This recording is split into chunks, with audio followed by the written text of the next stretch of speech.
No questions were taken, but so many remain. I'm Michael Smerconish in the Philly burbs. There will be no immediate ceasefire. That's really all we know for sure. After the 2.5-hour meeting between Presidents Trump and Putin, Trump reported that while there'd been great progress, quote, we didn't get there. He suggested there was one big area of disagreement, but didn't reveal exactly what that was. He later told Sean Hannity that it's up to President Zelensky to get it done. And now Ukraine's president will come to the White House on Monday. Some were quick to call it a fail, given that en route to Anchorage, Trump told Bret Baier that he wouldn't be happy if he left without a ceasefire. Leaving Anchorage, he appeared weary, was uncharacteristically quiet. The banner hanging in Anchorage read, "Pursuing Peace," and President Trump has certainly been doing that. I think he deserves credit for the effort that he's making to end 3.5 years of bloodshed in Ukraine and in other global hotspots. And as the song goes, no one knows what goes on behind closed doors. Thus far, there have been no leaks, no word on what that one big area of disagreement might be. We're left parsing their words and reading their body language. Words and gestures suggested that when it ended, the two of them remained congenial. Pre-summit Trump critics worried that Trump would sell out Ukraine. There's no indication that he did that, nor that Putin made any accommodations. But here's a glass half full wish. If Trump and Putin did sketch out a framework, a deal, they could not have said so. That would have appeared heavy-handed toward President Zelensky and Ukraine. Maybe there was a quiet concession from Putin that Trump will now present to Zelensky on Monday. We'll learn soon, and here will be the tells. Does President Trump now impose the very severe consequences that he promised before the summit? And will President Putin continue to up his battlefield war games against Ukraine? Only then will we know the real outcome from Alaska. Joining me now is former Supreme Allied Commander of NATO and CNN senior military analyst, Admiral James Stavridis. Admiral, you heard my short take. The floor is yours. I'm going to park on severe consequences. I think that is the ultimate tell. It is whether or not President Trump is going to impose a price on Vladimir Putin for what, clearly was yet another round of rope-a-dope by Putin, just coming in, trying to be charming as a thug like Putin can be, and seeking to kind of tap along the president's words, not mine. So will we impose some sanctions, some consequences, Michael? I think we should. I think there should be military consequences. For example, triple the number of F-16 fighter aircraft. I think there should be economic consequences, secondary sanctions. And let's go after this oil smuggling fleet that Russia is running, start impounding those vessels.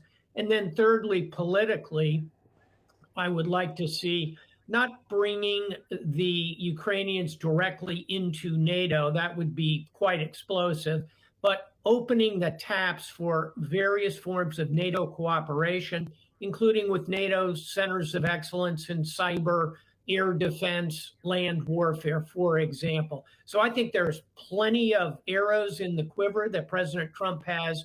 The question is, will he get out a bow and start shooting a few toward Moscow?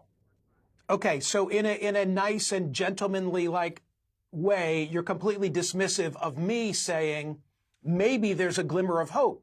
Because as I think about it, Admiral, how could they have stood on that stage and said, hey, we're in agreement on the most significant of issues? Then everybody would be saying, how can you do that without Zelensky and Ukraine at the table? I like your thinking. As you said, it's a glass half full. And as the saying goes, from your lips to God's ears, I think the tell in that scenario is going to pop on Monday when we see what the White House meeting looks like between Zelensky and President Trump. Here, I'm kind of with you. I'm hopeful that Zelensky will have learned from his first go-round in the White House. I think President Trump really does want to resolve this crisis. And here's the missing man in the conversation so far that neither you nor I have mentioned. It's the Europeans. Where are they going to land? To what degree can they pull Trump toward that axis of Kyiv, Paris, London, Berlin. That is going to be the thing to watch, the Europeans as well as the actual meeting Monday. And I hope your scenario comes to pass. Yeah, I'm not wagering on it. I'm just trying to be fair. And I'm hearing all the criticism. I'm hearing all the criticism. Oh, my God, they rolled out a red carpet, as if he should have kneed him in the groin the minute that he stepped off the plane. I mean, he's trying to cut a deal. President Trump, is trying to cut a deal. I'm willing to give him credit for that, so long as he doesn't sell out Ukraine in the process. And there's no suggestion that he's done so at this stage. I want to tap into your expertise as a former Supreme Allied Commander of NATO. What's the NATO role in all of this? You mentioned our European allies. Be specific now to NATO. What I would do in terms of unleashing some of the consequences, I would go to the Supreme Allied Commander of NATO, who used to be on my team as a hard-charging colonel when I was Supreme Allied Commander a decade ago. And I'd say to him, okay, General, you're in charge of putting together a task force of the European powers. Doesn't have to necessarily be under a pure NATO flag, but pull the NATO countries together to provide more training for those F-16 pilots, more battlefield advice, more logistics flow into Ukraine, help facilitate the sale of American weapons paid for by the Europeans. How are they going to get into the hands of the Ukrainians? Big role there for NATO. Again, not pulling Ukraine into NATO, but making them a very close and trusted partner.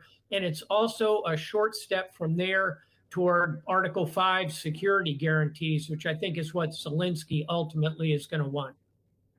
Quick final question. Which of the two big buckets, you and I have spoken on radio that there are these two big buckets, one are boundaries and the other are future security guarantees. Which of the two, if either, do you perceive to be the greater impediment to peace? I think the security guarantees, because that is what Putin is deeply opposed to. Putin is going to fight with everything he's got to avoid a scenario in which Ukraine is actually free and democratic and isn't essentially a proxy or a vassal of Moscow. So in those conversations we spoke about just a moment ago, White House for Zelensky, the European engagement in these conversations, watch for how the security guarantees land. The borders, that's a deal. We can cut that. But the issue that's going to be the challenge are the security guarantees. Admiral, we always appreciate your being here. Thank you so much for your expertise. And to everybody else at home, here's the poll question of the day at Smerconish.com. Are you ready for this?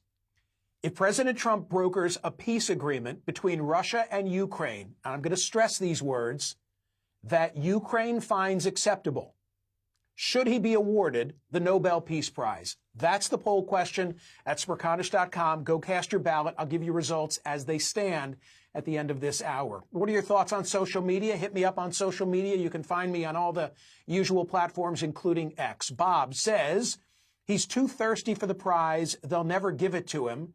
He wouldn't be able to broker a deal anyway. Zelensky is more likely to receive it. Be a light in the dark. Hang on, Bob. Just keep that on the screen for a moment, because I'm confused.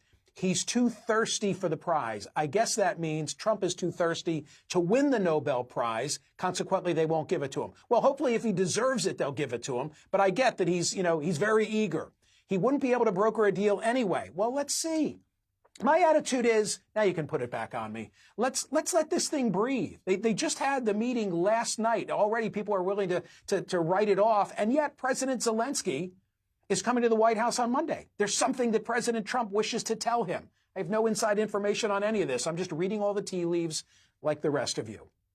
Up ahead, President Zelensky said that he will meet with President Trump in Washington on Monday, as I just referenced, after the summit ended without an agreement for a ceasefire. Former U.S. Ambassador to Poland, Mark Brzezinski, is going to join me.